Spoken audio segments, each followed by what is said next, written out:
बिस्मिल्लाहिर्रहमानिर्रहीम। अस्सलामुअलैकुम। आज का हमारा टॉपिक है क्राउन ईथर। क्राउन ईथर में आज हम सीखेंगे कि किस तरह ऑर्गेनिक फंक्शनल में ईथर लिंकेज या ईथर के मुताल्लिक़ जो क्राउन में कंपाउंड्स बनते हैं जो कि हेटेरोसाइक्लिक होते हैं, थोड़े लेंथी होते हैं, आई मीन कि इनमें नंबर ऑफ़ कार्बन्स और नंबर ऑफ़ ऑक्सीजन ज़्यादा होते हैं। तो अभी हम देखेंगे बेटा कि क्राउन्स कैसे बनेंगे ईथर्स के अंदर। फर्स्ट ऑफ ऑल ईथर का जनरल फार्मूला देखें आप। ईथर का general formula as a functional group ROR होता है। इसमें जो R है, R एक फंक्शनल ग्रुप है आपके पास। जिस तरह के हम बोलते हैं दिस इज़ अल्काइल रेडिकल, तो ये methyl, ethyl, propyl, butyl, pentyl, hexyl कुछ भी हो सकता है। तो ईथर दो तरह के होते हैं, number 1 symmetrical, number 2 unsymmetrical. Symmetrical ethers वो होते हैं कि जिनमें ऑक्सीजन के दोनों तरफ एक तरह का ग्रुप अटैच हो। मिसाल के तौर पे अगर हम R को मिथाइल लें तो डाई मिथाइल ईथर बनेगा। अगर दोनों तरफ हम इथाइल को लें डाई इथाइल ईथर बनेगा। अगर दोनों तरफ हम प्रोपाइल को लें तो डाई प्रोपाइल ईथर बनेगा। इसी तरह अगर हम अनसिमेट्रिकल की बात करें तो एक साइड पे मिथाइल होगा, दूसरी साइड पे इथाइल है, फिर इथाइल है, प्रोपाइल है, ठीक है, ब्यूटाइल है और प्रोपाइल है। इस तरह से अप टू सॉन ये कंपाउंड्स चलते आएंगे और ये सिमेट्रिकल और अनसिमेट्रिकल दोनों तरह के पॉसिबल हैं। अब हम चलेंगे क्राउन्स की तरफ कि ईथर में क्राउन्स में या क्राउन्स की फॉर्म में कंपाउंड्स कैसे बनते हैं। तो सबसे पहली बात यह है कि क्राउन ईथर का जनरल फार्मूला क्या है। इसे हम लिखेंगे दे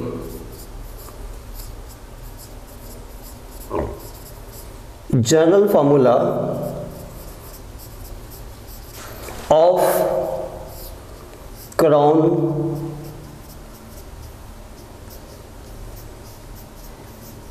ether is equal to total number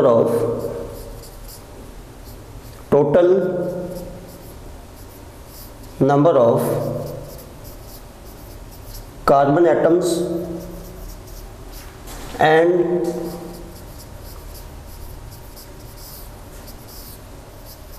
oxygen atoms, और साथ यहाँ पे लिखना होगा आपको सेंटर में क्राउन का वर्ड, क्राउन, और साथ में अकेला नंबर ऑफ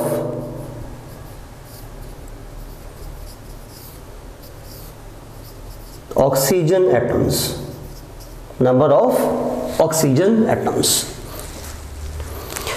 क्राउन ईथर्स का बेटा जनरल फार्मूला क्या है? Total number of carbon atoms plus oxygen atom.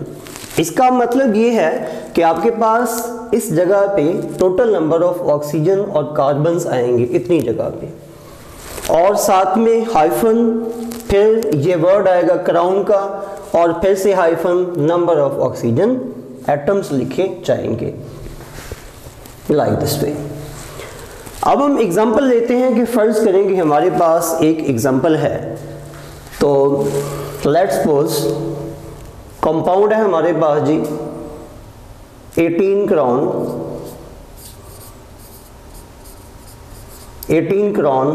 6। अब 18 क्राउन 6 में 18 का मीन क्या है और 6 का मीन क्या है? सबसे पहले हम इसको देखेंगे। 18 का मतलब ये है total number of carbons and oxygen, और 6 का मतलब ये है कि पूरी चेन में, पूरे साइकिल में नंबर ऑफ ऑक्सीजन एटम्स कितने हैं, यानी ऑक्सीजन के एटम्स की तादाद पूरे एक साइकिल के अंदर कितनी आ रही है। तो सबसे पहले ये जान लें कि क्राउन ईथर्स में compounds in crown ether the compounds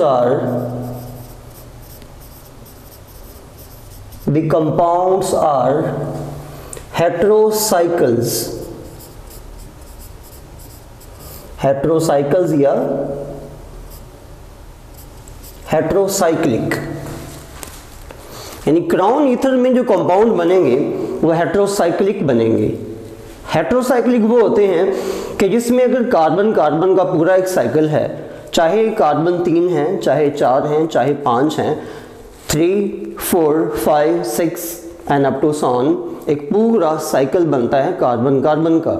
अगर कार्बन कार्बन के साइकिल में कहीं कार्बन के अलावा कोई और एलिमेंट आता है, मिसाल के तौर पे अब वो एलिमेंट बेटा कौन सा आ सकता है, ऑक्सीजन, नाइट्रोजन, इस तरह कोई भी एलिमेंट अगर आ जाए तो वो जो एक साइकिल है कार्बन कार्बन का वो डिस्टर्ब होता है। अब उसकी वजह से जो कंपाउंड बनेगा वो होमोसाइकल्स में नहीं आएगा, यानी कंपाउंड होमोसाइक्लिक नहीं होगा, बल्कि वो कंपाउंड कैसा होता है, वो कंपाउंड हेट्रोसाइक्लिक होता है। तो क्राउन ईथर्स में आपके पास जो तमाम कंपाउंड्स बनेंगे वो होमोसाइक्लिक नहीं होते, हेट्रोसाइक्लिक होते हैं। अब यहाँ बेटा हम एग्जांपल लेते हैं, मैंने कंपाउंड लिखा है 18 क्राउन 6। अब 18 क्राउन 6 को हम एग्जाम्पल से साबित करेंगे कि 18 का और 6 का मतलब क्या है। 18 6 नंबर के बिल्कुल सेंटर में जो वर्ड क्राउन है इसका मीनिंग क्या बनता है। तो चलिए भी देखते हैं एग्जाम्पल हम। अब इसमें फर्स्ट ऑफ ऑल जो 6 है, मैंने लिखा फार्मूला में नंबर ऑफ ऑक्सीजन एटम्स हैं, तो 6 का मतलब यहाँ पे है कि इस पूरे फॉर्मेट के अंदर, पूरे इस फार्मूला में नंबर ऑफ ऑक्सीजन एटम 6 हैं। तो आपको सबसे पहले 6 ऑक्सीजन के एटम्स को अटैच करना होगा, कुछ यूं, this is number 1, number 2, number 3,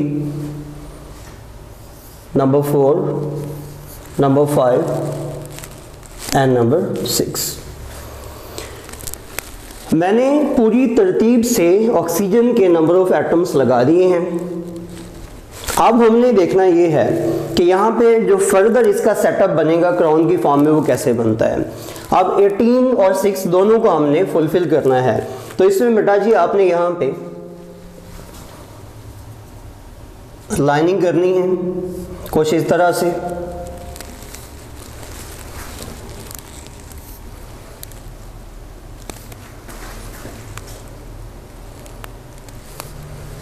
कुछ यूं लाइनिंग कर लिया आपने। अब आपने इस लाइनिंग का मतलब कि ये है कि आपने सिंगल बॉन्ड लगा दिया है। अब यहाँ भी आपने इस लाइन को ऑक्सीजन से मिला देना है, इसको भी ऑक्सीजन से मिला दिया आपने, और इसको भी उठा के ऑक्सीजन से मिला दिया है, इसको भी ऑक्सीजन से मिला दो, इसी तरह इसको मिला दो, इसको भी ऑक्सीजन से मिला दो, इसको भी ऑक्सीजन से ज्वाइन किया आपने, ये भी ऑक्सीजन से अटैच है बेटा, ये भी ऑक्सीजन से अटैच है, ये भी ऑक्सीजन से अटैच है, ये भी ऑक्सीजन से अटैच है, इसी तरह ये भी ऑक्सीजन एटम से अटैच है। अब थोड़ी अटेंशन देना, आपके पास ये सामने एक जो स्केच बना है, एक फॉर्मेट बना है, इस स्केच में, इस फॉर्मेट में जो आपको लाइंस नजर आती हैं, अब इन लाइंस का मीनिंग क्या है ये समझिएगा। इस लाइन में यहाँ पे जो बेंड है, ये जो बेंड है, इस बेंड में यहाँ पे सी है, इज द कार्बन, यहाँ भी सी है, कार्बन है, यहाँ भी सी कार्बन है, यहाँ भी सी कार्बन है, यहाँ भी सी कार्बन है, यहाँ भी सी कार्बन है बेटा, यहाँ भी सी कार्बन है, यहाँ भी सी कार्बन है, यहाँ भी सी कार्बन है, ये भी कार्बन है, ये भी कार्बन है, और ये भी कार्बन है। और हर एक कार्बन के पास नंबर ऑफ हाइड्रोजन एटम्स 2 है, नंबर ऑफ हाइड्रोजन एटम्स 2 आते हैं हर एक कार्बन में। ऑक्सीजन जो H है, हाइड्रोजन है, दीज आर 2 इन नंबर्स। अब H को लगाओ आप, these are the hydrogen atoms, और ये कार्बन के साथ अटैच हैं। इसका मतलब ये है कि मैंने पहले जो आपके सामने स्ट्रक्चर में स्केच में शो किया था, वो बेटा मैंने शो किया था सिर्फ बॉन्ड लाइन फॉर्म में, स्ट्रक्चर को बॉन्ड लाइन फॉर्म में मैंने शो किया था। तो बॉन्ड लाइन फॉर्म में आपने ध्यान में रखना है कि जो भी एक बैंड आता है उसमें कार्बन के साथ 2 H अटैच होते हैं। अब थोड़ा अटेंशन देना कि आपके पास 18 क्राउन 6 का मीन ओवरऑल क्या है। जो वर्ड 18 लिखा हुआ है, यहाँ पे ये हिंसा लिखा हुआ है 18 है, इसका मीन क्या है? इसमें नंबर ऑफ, पूरे इस साइकिल में नंबर ऑफ कार्बन और ऑक्सीजन को काउंट करें आप। Carbon number 1 2 3 4 5 6 7 8 9 10 11 12 13 14 15 16 17 and 18। अब यहां जो 18 नंबर्स मैंने लिखा है, इस 18 का मतलब ये है कि यहां इस पूरे साइकिल में total number of carbon and oxygen 18 है। यानी पूरे इस साइकिल में, मैंने यहां से स्टार्ट किया था बेटा, यहां से स्टार्ट करके पूरे इस साइकिल में टोटल नंबर ऑफ कार्बन, तवज्जो देना, total number of carbon and oxygen वो कितने हुए जी? वो 18 पूरे हो गए हैं। इसका मतलब ये है कि आपके पास 18 का मीन ये है कि पूरे इस साइकिल में, जो कि हेटेरोसाइक्लिक फॉर्म है, पूरे इस साइकिल में total number of carbon and oxygen 18 आते हैं। अब क्राउन का मीन क्या है? क्राउन का मीन ये है कि आपके पास ये जो बैंड सा बना है ना ऑक्सीजन के साथ, ये जो बैंड सा बना है, ये बैंड क्राउन लाइक बनेगा। जैसे शहंशाहों का, बादशाहों का सर पे रखने वाला ताज होता है, बिल्कुल इसी तरह से एक ऐसी शेप सी बनती है। इस शेप की बिना पे, इसका जो फिजिकल एक स्ट्रक्चर है उसकी बिना पे आपने इसको क्राउन का नेम दिया है। अब 18 क्राउन बोला आपने, 6 का मीन क्या है? 6 का बेटा मतलब ये है कि पूरे इस साइकिल में टोटल नंबर ऑफ ऑक्सीजन कितने हैं? वो बेटा 6 हैं। इस 6 का मतलब क्या है? इस पूरे फॉर्मेट में, पूरे साइकिल में नंबर ऑफ ऑक्सीजन एटम वो 6 हैं। दिस इज द 18 क्राउन 6 का कंपाउंड। ओके, अब हम चलेंगे बेटा एक और एग्जांपल को लेते हैं। फर्ज करें कि मेरे पास एग्जांपल है, लेट्स के 12 क्राउन 4, 12 क्राउन 4। इसका मतलब है कि आपके पास यहाँ नंबर ऑफ ऑक्सीजन कितने होने हैं? 4 होने हैं। अगर ऑक्सीजन के एटम्स 4 हैं तो यहाँ ये total number of carbon and oxygen कितने हैं? वो 12 हैं। तो 12 में नंबर ऑफ कार्बन कितने होंगे? वो बेटा आपके पास 8 होंगे। तो चलिए अभी हम इसका स्ट्रक्चर देखते हैं कि 12 क्राउन 4 में आपके पास कौन सी एग्जांपल पॉसिबल है। Oxygen, this is oxygen, this is oxygen, this is oxygen. तो यहां बच्चे इनको मिला लें आप लोग, कुछ यूं मिला लीजिए प्लीज आप।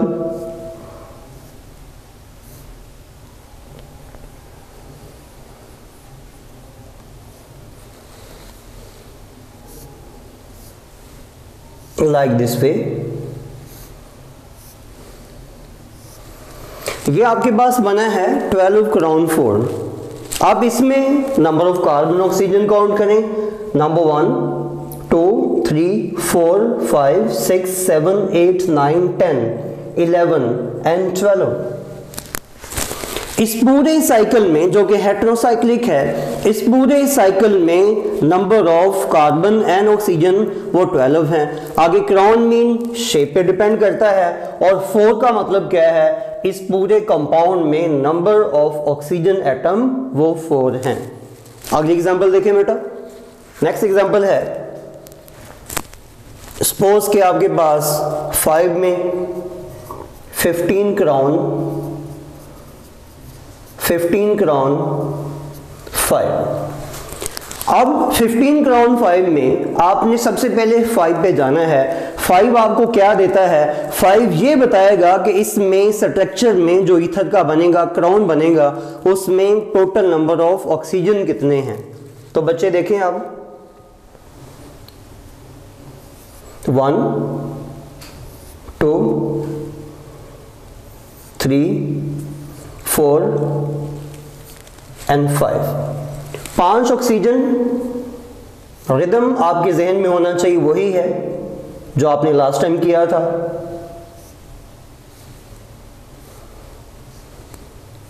This is the order.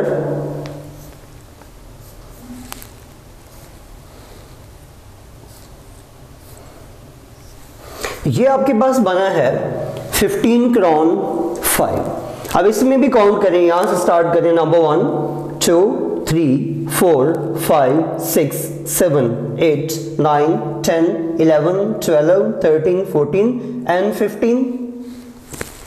यानी पूरे साइकिल में total number of carbon and oxygen कितने हैं? और बेटा जी 15 बने हैं। क्राउन शेप पे डिपेंड करता है। और नंबर 5 का मतलब क्या है? Here is the total number of oxygen 5। अगली एग्जांपल देखें बेटा आप। नेक्स्ट है जी, फर्स्ट करें मेरे पास है 21 क्राउन 7। 21 क्राउन 7। अब 21 क्राउन 7 में टोटल नंबर ऑफ ऑक्सीजन कितने हैं जी? वो 7 हैं। तो ये भी लगाएं आप। 1 2 3 4 and 5 and 6 and this is 7। Centre में लगा लो। श्योर? तरतीब वही आपके जहन में होनी चाहिए सारी, पहले वाली।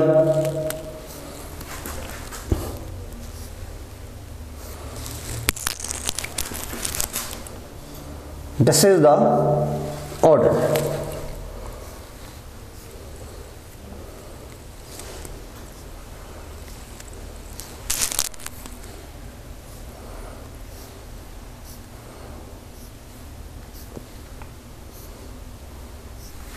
ये लीजिएगा जी, ये आपके पास बना है 21 क्राउन ईथर।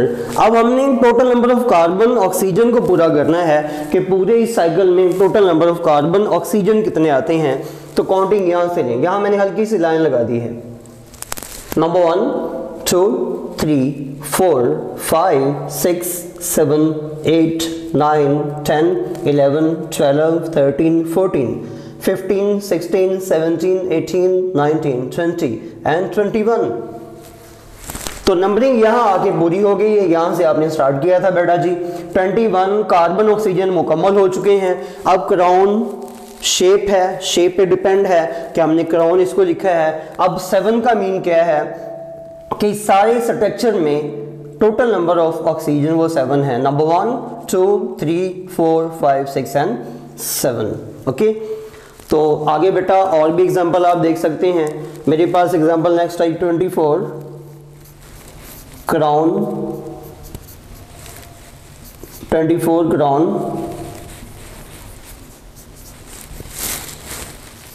8। अब इसमें नंबर ऑफ ऑक्सीजन 8 हैं। अब यहां आपको 8 लगाना होगा जी। नंबर 1 2 3 4 और 5 6 7 and 8। These are total number of oxygens and 8। अब वही ऑर्डर CH2 ग्रुप के लिए काम करना आपने, तो वो एज इट इज आपको लगाने होंगे सारे जैसे आपने तमाम में लगाए हैं।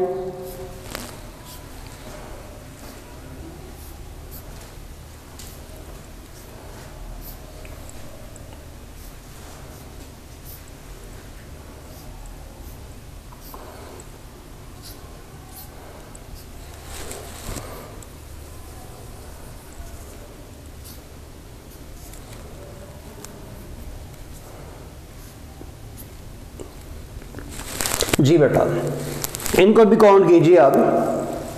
Number of carbon and oxygen. Number 1 2 3 4 5 6 7 8 9 10 11 12 13 14 15 16 17 18 19 20 1 2 3 and 24।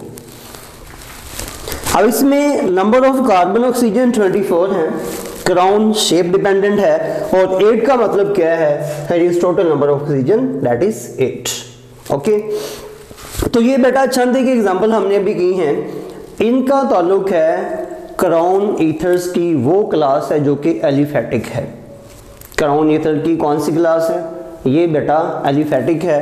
अब हम एलिफेटिक, आपको मालूम है कि तमाम ऐसे कंपाउंड्स होते हैं ऑर्गेनिक में जो कि ओपन चेन होते हैं, जो कि ओपन चेन होते हैं। अब बेटा हम फर्दर एग्जांपल देखते हैं एक अरोमेटिक की, कि जिसमें बेंजीन का रिंग इन्वॉल्व होता है। मेरे पास बेंजीन के रिंग में एग्जांपल है die banjo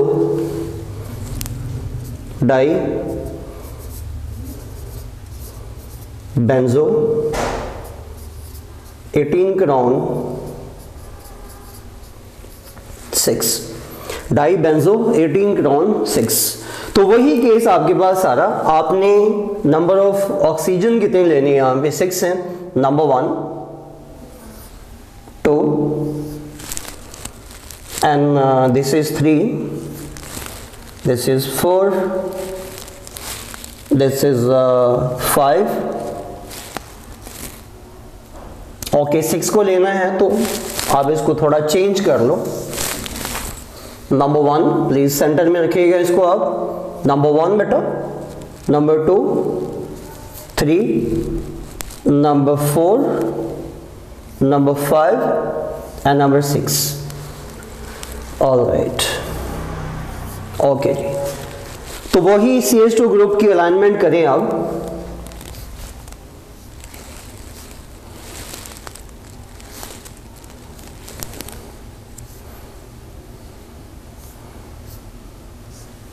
This is an alignment of the CH2 group with each ether mini functional group। Okay, तो ये है जी हमारे पास 18 क्राउन 6 है। अब डाई बेंजो है, अब इसका मतलब ये है कि एक पैरेलल पोजीशन पे यहाँ पे 2 बेंजीन के रिंग आएंगे। तो रिंग कहाँ बनाओगे बेटा आप, रिंग आपको यहाँ बनाना होंगे। This is the ring,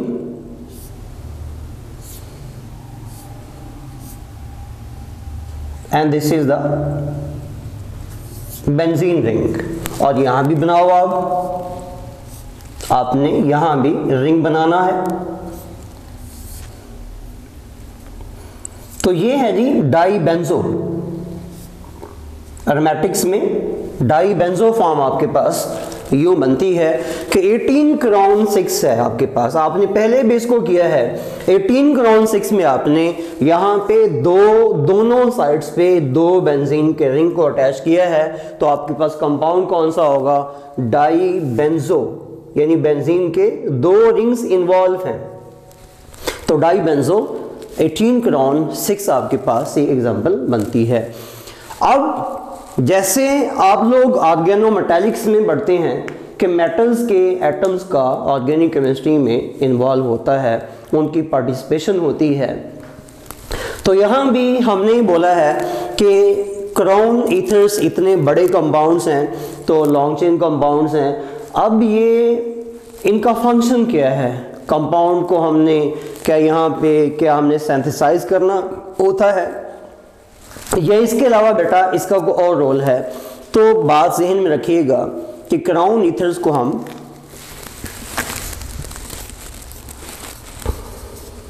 phase transfer या फेज शिफ्ट के तौर पे यूज करते हैं। ऑर्गेनिक में क्राउन ईथर्स को हम फेज ट्रांसफर या फेज शिफ्ट के तौर पे यूज करते हैं। अब इसका मतलब ये है कि हमें मालूम है ऑर्गेनिक कंपाउंड्स क्या होते हैं जी। Organic compounds they are commonly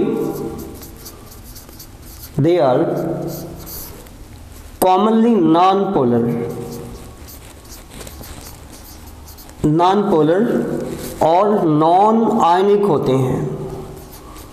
ये नॉन पोलर होते हैं, नॉन आयनिक होते हैं। अब हम ये चाहते हैं कि किसी तरह से जो ऑर्गेनिक कंपाउंड्स हैं इनके साथ कोई ऐसे कंपाउंड बना के हम इनके साथ इंटरेक्शन करवाएं कि ये तमाम अपनी जो एक नॉन आयनिक फेज है उसको थोड़ा चेंज करें। कहने का मतलब ये है कि अगर हम यहाँ पे कोई आयनिक कंपाउंड्स लें तो आयनिक कंपाउंड्स के साथ मिलके ये कुछ नए कंपाउंड्स को एज अ सॉल्वेंट के एड फ्राहम करें। तो यहाँ पे एग्जांपल लेते हैं कि फर्ज करें कि आपके पास लिथियम है, सोडियम है, पोटेशियम है।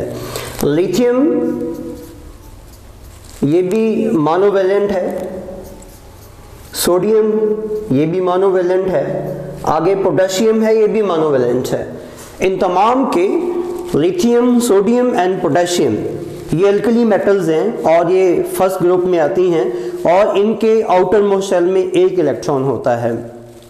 अब बेटा अगर हम यहाँ बात करते हैं तो हमारे पास लिथियम में कोई कंपाउंड है, सोडियम में भी कोई कंपाउंड है और पोटेशियम में भी कोई कंपाउंड है। मिसाल के तौर पे आपके पास लिथियम में लिथियम का क्लोराइड है, सोडियम है, सोडियम में क्लोराइड है या आपके पास साइनाइड है, पोटेशियम है तो पोटेशियम में फर्ज कर लो कि आपके पास KMnO4 है। क्या चीज़ है बेटा? KMnO4 है, पोटेशियम परमैंगानेट है। तो इसका मतलब ये है कि यहाँ से ऐसा कोई भी कंपाउंड जब आप इन क्राउन ईथर्स के साथ लेते हैं तो ये बेटा वहाँ पे इनके साथ एक तरह की बॉन्डिंग बनाते हैं। हम मिसाल छोटी सी लेते हैं हम कि जैसे मैंने यहाँ पे लिखा है कि मैंने लिखा है 12 क्राउन 4 लिखा है, तो इसमें मैं यहाँ पे लिथियम को लिख देता हूँ सेंटर में। आप लिथियम का इंटरेक्शन होता है बॉन्डिंग में यहाँ पे, दिस इज द लिथियम,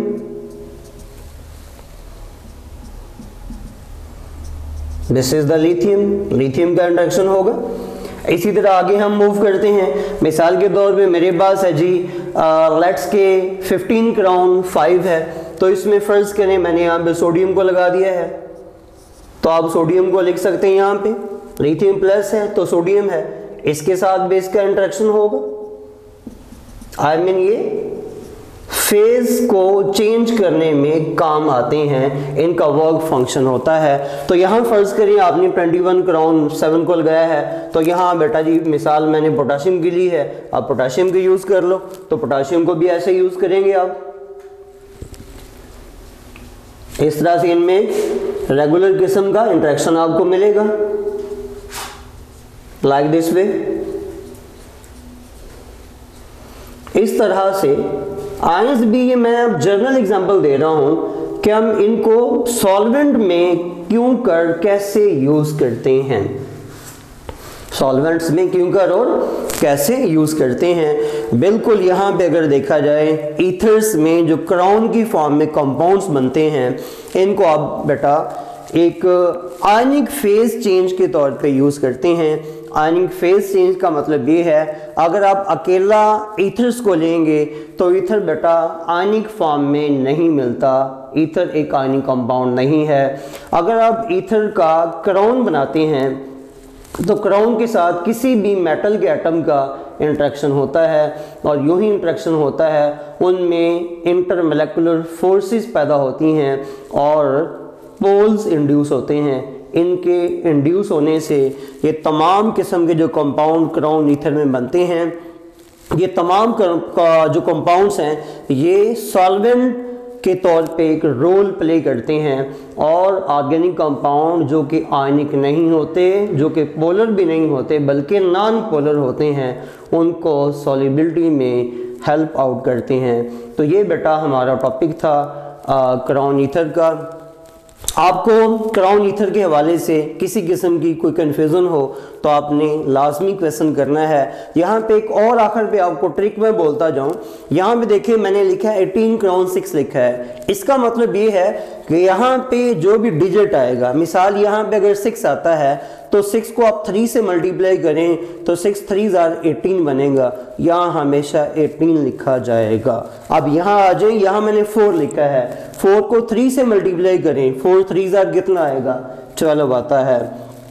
अब यहाँ ये बेटा यहाँ 5 लिखा है मैंने, 5 को 3 से मल्टीप्लाई करें तो 15 आता है। यहाँ मैंने 7 लिखा है, 7 को 3 से मल्टीप्लाई करें तो 7 3 21 बनेगा। इसी तरह मैंने बेटे यहाँ पे 8 लिखा है, 8 को 3 से मल्टीप्लाई करें तो 24 बनेगा।